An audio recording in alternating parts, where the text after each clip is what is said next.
अरे बाप रे, कितना खूबसूरत मुकुट है और इसके साथ तो बहुत सारा खजाना भी है।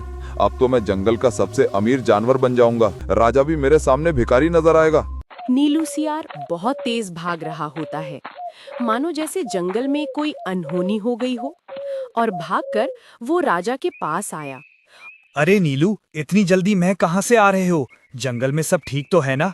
जंगल में तो सब ठीक है महाराज, लेकिन आपको मेरे पिताजी यानी आपके पिताजी के महामंत्री ने आपको याद किया है। नीलू, तुम जिस तरह से यहाँ पर भागकर आए थे, उससे तो यही प्रतीत हो रहा है कि महामंत्री काका अपने अंतिम समय से गुजर रहे हैं। हाँ महाराज, मेरे पिताजी का कभी भी चिराग बुझ सकता है, इसलिए उन्होंने अपने अंतिम समय में भी आपको याद किया है, क्योंकि वो आपको कुछ विशेष बताने वाले हैं। वो कह रहे थे कि वो आपको आपके पिताजी की एक विशेष धरोहर के बारे में बताना चाहते हैं। विशेष धरोहर? ठीक है तो नीलू, जल्दी चलो, कहीं तुम्हारे पिताजी का चिराग न बुझ जाए। और वो दोनों महामंत्री काका के पास जा रहे होते हैं। तभी उनको इतनी जल्दी में जाते हुए लक्की गधा देख लेता है। अरे ये दोनों इतनी जल्दी में कहाँ जा रहे हैं? और शेर सिंह के साथ तो पुराने महामंत्री का बेटा भी है। क्या कारण हो सकता है जो ये जा रहे हैं? शायद महामंत्री अपने अंतिम समय में हैं। उसने शेर सिंह को याद किया होगा, शायद कुछ राज की बात बता दे। चलना पड़ेगा इनके पीछे पीछे। और लक्की गधा भी उनके पीछे चल दिया। शेर सिंह और नीलू तो महामंत्री के पास पहुंच गए, लेकिन लक्की एक पेड़ के पास रुक गया और उनकी बातों को सुनने लगा। महामंत्री काका, आपने मुझे याद किया? हाँ राजन, मैंने तुमको याद किया। तुम तो जानते हो मैं तुम्हारे पिताजी का महामंत्री था। तुम्हारे पिताजी की तो पहले ही मृत्यु हो गई थी, तो मैं बड़े मुश्किल से राजपाट बचाकर तुमको यहाँ का राजा बनाया और तुम्हारी हिफाजत की। और बेटा, अब मेरा अंतिम समय आ गया है, इसलिए मैं तुमको एक राज की बात बताकर जाने वाला हूँ। तो अच्छा बुड्ढा, राज की बात बताने वाला है क्या? हाँ काका, मैं तुम्हारे पास ही बैठा हूँ। बताओ, क्या है वो राज की बात? तुम्हारे पिताजी ने और मैंने साथ मिलकर काली पहाड़ी पर हमला कर दिया था और वहाँ के राजा को हमने बंदी बना लिया था और उसको अपने राज्य में ले आए थे। तब इस बात का पता काली पहाड़ी की एक जादूगरनी को चला, तो वो हमारे जंगल में आ गई और उसने काली पहाड़ी के राजा को आजाद करने की मांग की। तो हमने राजा के बदले में एक अनोखी चीज उस जादूगरनी से मांग ली, और वो चीज थी जादुई मुकुट।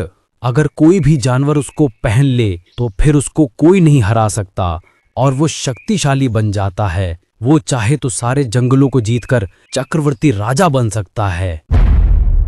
क्या कहा, चक्रवर्ती राजा? अब तो मैं उस मुकुट को ढूंढ लूंगा और मैं सभी जंगलों को जीतकर चक्रवर्ती राजा बन जाऊंगा। बस एक बार पता और बता दे ये बुड्ढा, फिर भले ही टूल जाए। इतना चमत्कारी है वो जादुई मुकुट?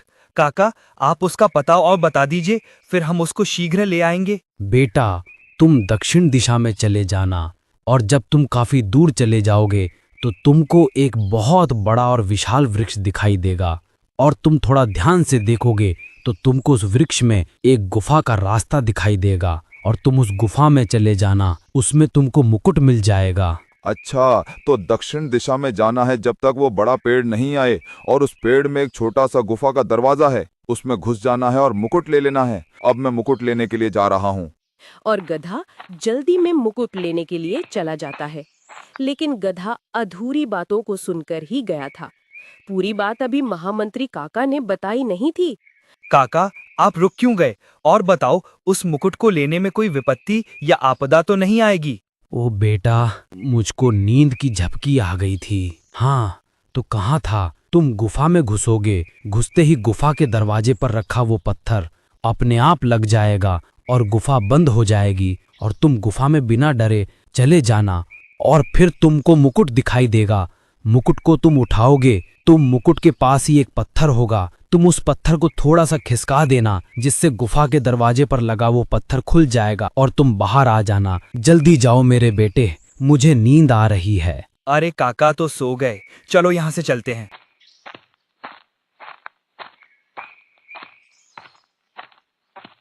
महामंत्री नीलू, हमको ऐसा क्यों लग रहा है कि शायद हमारे अलावा ये बातें किसी और ने भी सुनी है?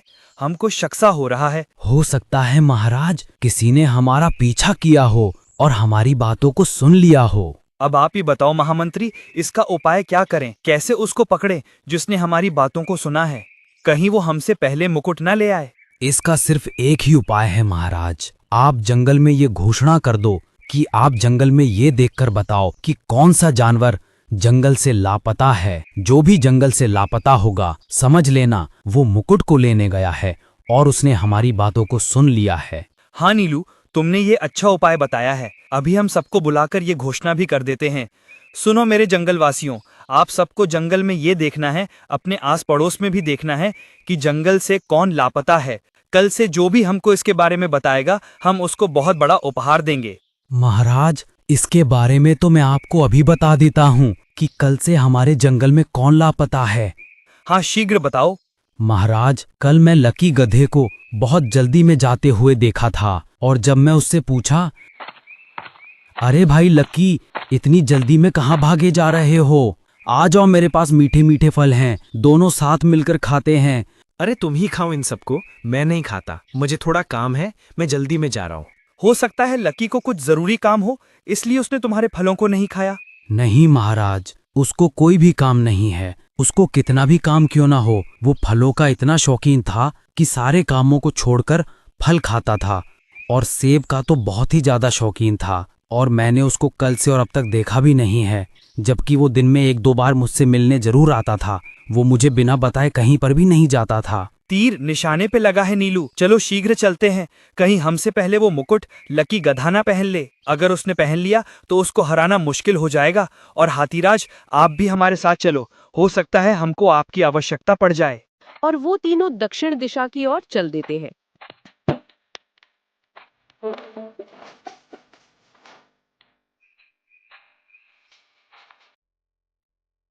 लक्की मंजिल पर पहुंच गया था और वो उस बड़े पेड़ के पास खड़ा होता है। अरे यही तो वृक्ष बताया था उस बूढ़े सियार ने। हाँ, यही वो वृक्ष है और इसके पास तो छोटा सा दरवाजा भी है। इसी दरवाजे से गुफा में जाता हूँ।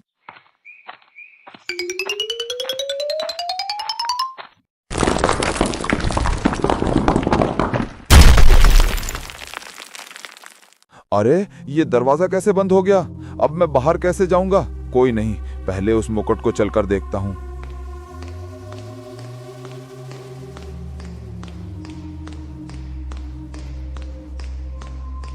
गधा गुफा में इधर उधर चला तो उसको एक चमचमाता मुकुट और उसके साथ कुछ खजाना भी दिखाई दिया। अरे बाप रे, कितना खूबसूरत मुकुट है और इसके साथ तो बहुत सारा खजाना भी है। अब तो मैं जंगल का सबसे अमीर जानवर बन जाऊंगा और राजा की संपत्ति से भी कई गुना संपत्ति मेरे पास होगी। राजा भी मेरे सामने भिखारी नजर आएगा। अरे नीलू, हम अपनी मंजिल से आप थोड़ी दूरी पर हैं। वो देखो सामने बड़ा पेड़ दिख रहा है और मुझे यहीं से उस पेड़ में एक छोटा सा दरवाजा भी दिख रहा है जो उस गुफा का लगता है। यही वो पेड़ है, चलो। अरे ये क्या मुसीबत आ गई? ये दरवाजा कैसे खुलेगा? मेरी तो कुछ समझ में नहीं आ रही और मुझे बहुत तेज प्यास और भूख भी लग रही है। कहीं ऐसा ना हो मैं यहीं पर मर जाऊं, फिर ना ये खजाना मेरे काम का और ना ये मुकुट। और वो उस पेड़ के पास पहुंच गए। उनको गुफा के दरवाजे पर पत्थर लगा दिखाई दिया। महाराज, इस गुफा पर तो पत्थर लगा हुआ है। पिताजी ने तो कहा था इस गुफा का दरवाजा खुला मिलेगा। और तुम्हारे पिताजी ने एक बात और कही थी कि गुफा का दरवाजा खुला मिलेगा, लेकिन तुम उसमें जैसे ही घुसोगे तो वो दरवाजा बंद हो जाएगा और अंदर मुकुट के पास एक पत्थर होगा। उस पत्थर को खिसकाने से ये दरवाजा खुल जाएगा। मुझे ऐसा लग रहा है कि इस दरवाजे से कोई गुफा में अंदर गया है, तभी ये दरवाजा बंद हुआ है। महाराज, अवश्य इस गुफा के अंदर लकी होगा। खैर, जो भी होगा उसने जरूर हमारी आधी बातों को सुना होगा। अगर वो पूरी बातें सुनता तो गुफा से अब तक निकल चुका होता। हाथीराज, आप इस पत्थर को अपने बलशाली शरीर से एक तरफ फेंक दो और हमारे लिए अंदर जाने का रास्ता बनाओ।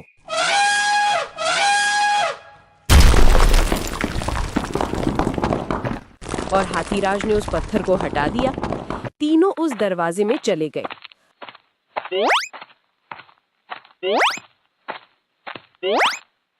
अंदर लकी को देखकर वो तीनों चौंक गए। अरे लकी, तुम यहाँ पर क्या कर रहे हो? महाराज, वो मैं इधर कैसे आया? महाराज वो ज्यादा मैं मत कर, वरना तुझे यहीं मार देंगे। महाराज, इसके पास मुकुट भी रखा है और खजाना भी है। इससे ये सब ले लो और शीघ्र यहाँ से निकल चलो। इसको जंगल में जाकर ही दंडित करेंगे। हाँ तो लकी, अब बता, तूने हमारी बातों को सुना और फिर तूने चुपचाप उस खजाने और मुकुट को हासिल करने के बारे में सोचा। इसके लिए तुझको क्या सजा दी जाए? लकी, तुझको थोड़ी बहुत शर्म भी आती है या नहीं?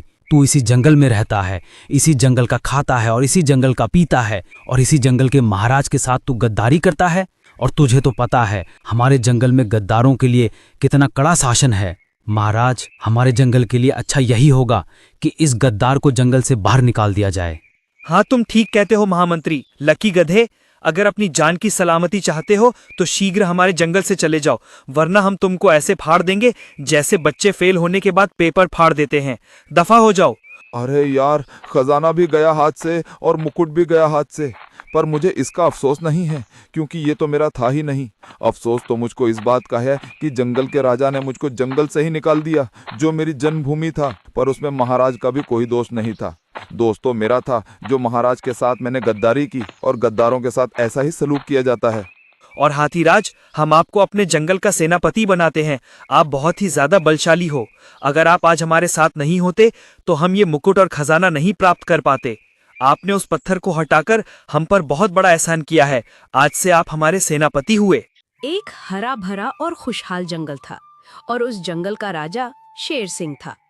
शेर सिंह का एक पुत्र था, वो उसका सौतेला बेटा था। सौतेला होने के बावजूद शेर सिंह उसको बहुत ज्यादा प्यार करते थे।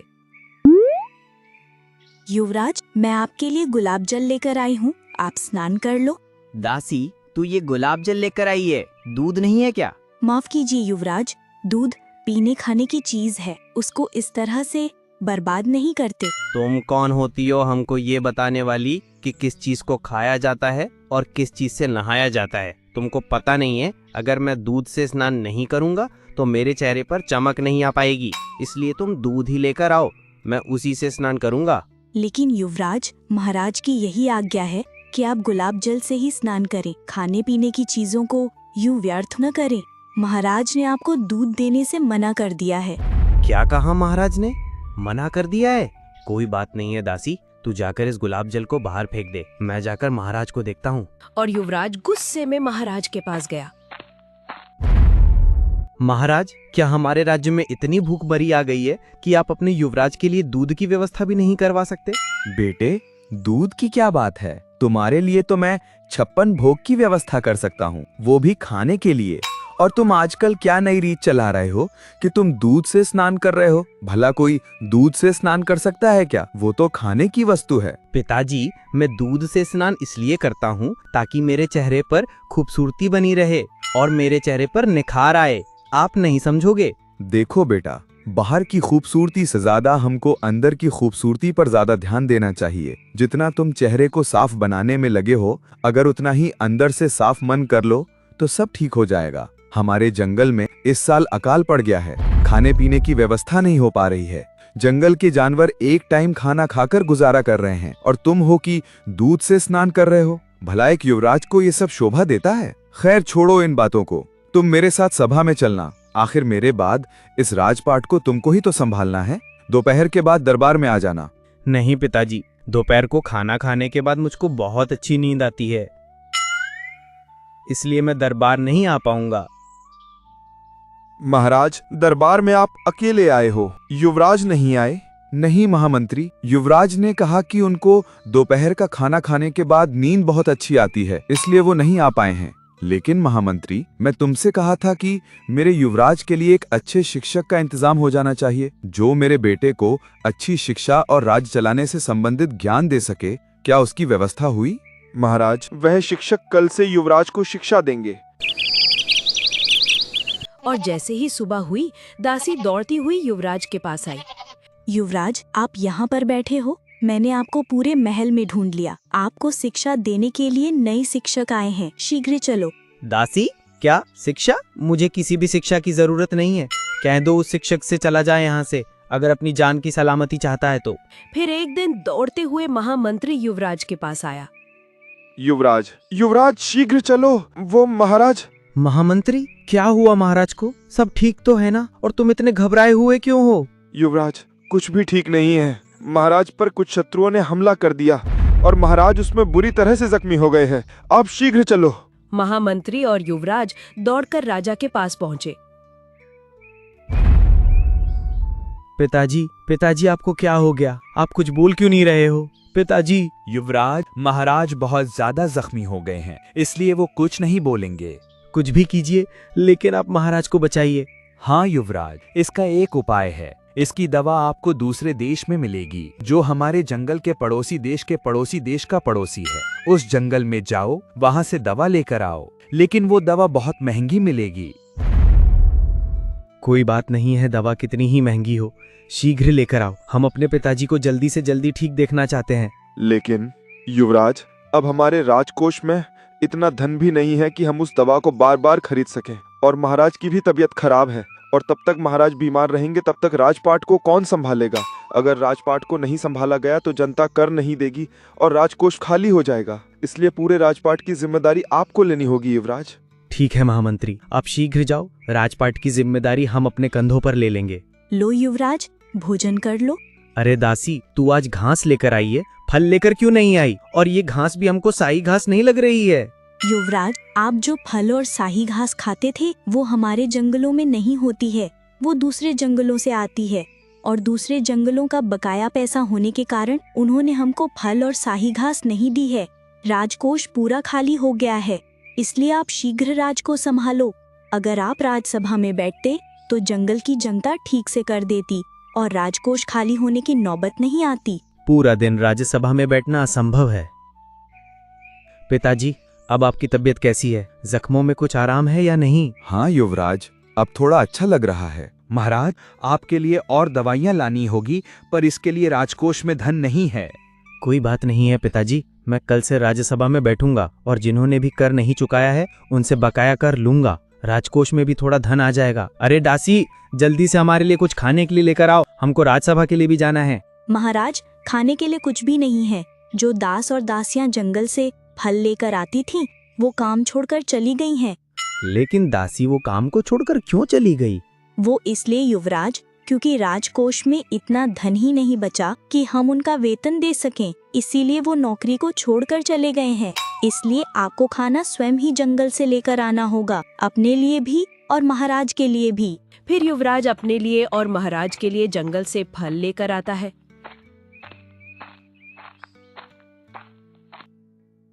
लो दासी, मैं जंगल से फल लेकर आ गया हूँ। एक काम करो, राजमहल में जितने भी कर्मचारी हैं सबको फल दे दो और महाराज को भी खिला देना, और तुम भी खा लेना। मैं सबके लिए फल लेकर आया हूँ। महाराज से लेकर कर्मचारियों तक सबने युवराज के फलों को खाया। और फिर शाम हुई। दासी, कहाँ हो तुम? हमारे कक्ष में इतना अंधेरा क्यों है?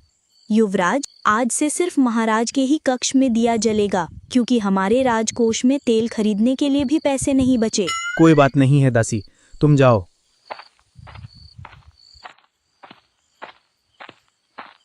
अरे यार, इतने बुरे दिन आ गए कि राजकोष में तेल खरीदने के लिए भी पैसे नहीं बचे। अब मुझको ही कुछ करना होगा। मैं कल से राज्यसभा में जरूर जाऊंगा।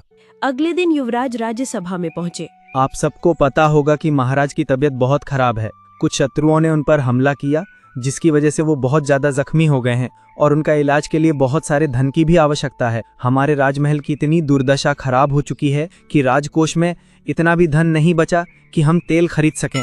इसलिए आप महाराज की हिम्मत दें। जिसने भी बकाया कर नहीं चुकाया है वो ईमानदारी के साथ अपना कर चुका दें। इससे शासन चलाने में और राजमहल का खर्च उठाने में कुछ राहत मिलेगी, और महाराज के ठीक होते ही आपके लिए नई योजनाओं की घोषणा कर दी जाएगी। हम सब आपके साथ हैं। हम सब आपके साथ हैं। हम इस बुरे वक्त में आपके साथ हैं। हम सब आपके साथ हैं। तुम बहुत बदल गए हो बेटा। चारों तरफ जंगल में तुम्हारी ही चर्चा हो रही है, और तुमने जिस तरह से राज्यसभा में जाकर शासन चलाया है, तुम्हारी बहुत प्रशंसा हो रही है। मैं अपने भारी रूप को लेकर आनंद महसूस करता था, लेकिन उसमें कुछ भी आनंद नहीं है। आज मैं राज्यसभा में गया, अपनी जनता के बीच में रहकर उनके दुख दर्द को समझा, तो मुझको एक अलग ही खुशी मिली। पुत्र, तुम अब अंदर से बहुत ही ज्यादा सुंदर हो गए हो, और तुमको ये भी समझ आ गया है कि बाहर की सुंदरता से ज्यादा अंदर की सुंदरता महत्वपूर्ण होती है। अरे महामंत्री, आप आ गए। पिताजी की दवाई लेकर आए हो क्या? मुझे किसी भी औषधि या दवाई की जरूरत नहीं है। मैं बिल्कुल स्वस्थ हूँ और नहीं जख्मी हूँ। मैं कभी भी जख्मी नहीं था पुत्र। मतलब ये क्या? ये सब पहले से ही तय किया हुआ था। ये सब हमारा ही प्लान था, तुमको आलस्य से मुक्त करने का और तुम्हारी जिम्मेदारी तक लाने का। हाँ युवराज, महाराज की आज्ञा से ही मैंने सभी दास दासियों को छुट्टी पर भेज दिया था। महाराज का जख्मी होना, राजकोष का शून्य होना, ये सब एक ढोंग था युवराज। तुम मेहनती और पराक्रमी बनो, इसलिए ये सब हमको करना पड़ा पुत्र। अगर हम ये सब ना करते तो तुम अपने ही आलस में पड़े रहते। मैं सब कुछ समझ गया हूँ पिताजी, कृपया करके मुझे क्षमा कर दीजिए। अब से मैं कभी भी आलस नहीं करूँगा। मुझे भी माफ कर दो युवराज, मैं भी सब कुछ जानता था। हा हा हा हा।